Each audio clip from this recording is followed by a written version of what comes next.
میں نے سورہ انفال کی ایک آیہ مبارکہ کا حصہ تلاوت کرنے کا شرف حاصل کیا ہے جی۔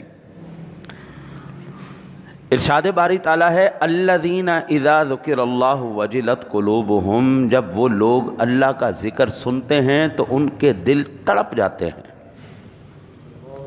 مچل جاتے ہیں، ان کے دل گرم جوشی کے ساتھ اس کی محبت میں اس کی طرف دوڑ پڑتے ہیں۔ ایک تعلق ہے ہمارا اللہ کے ساتھ، ایک تعلق ہے ہمارا رب کے ساتھ، ایک وہ تعلق ہے جو اللہ بیان کر رہا ہے بندے کے ساتھ۔ ایک تعلق ہمارا اللہ کے ساتھ ہے اور ایک اللہ ہمارا تعلق ہمارے ساتھ بیان فرما رہا ہے۔ یاد رکھیے اللہ کا بندے کے ساتھ تعلق کیسا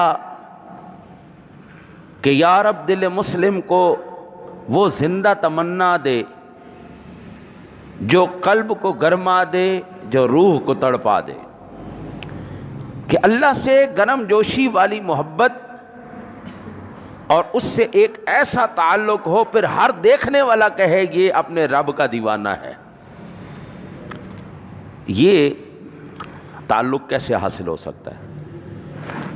ٹھیک ہے جی، سادہ لفظوں میں اس تعلق کو ہم کہتے ہیں ولایت، جو بندے کا اللہ کے ساتھ تعلق ہے اور پھر اللہ کا بندے کے ساتھ تعلق ہو جائے، اس دو طرفہ تعلق کو ہم کہتے ہیں ولایت۔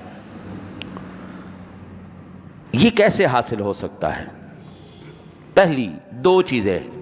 پہلی چیز کثرت ذکر، ہر وقت تیری زبان پر اللہ کا ذکر رہے، زبان تیری تر رہے۔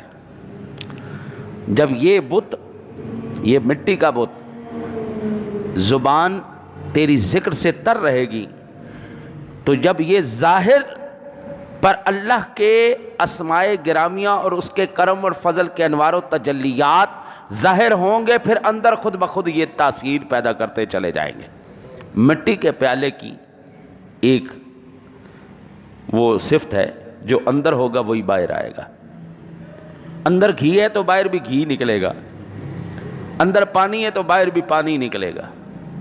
ذکر الہی سے زبان جب تر ہوگی پھر ہمارا ظاہر اور باطن اسی کی یاد اور اسی کی طرف مائل ہوتا چلا جائے گا۔ پہلی بات تو یہ ہو گئی۔ دوسری بات یہ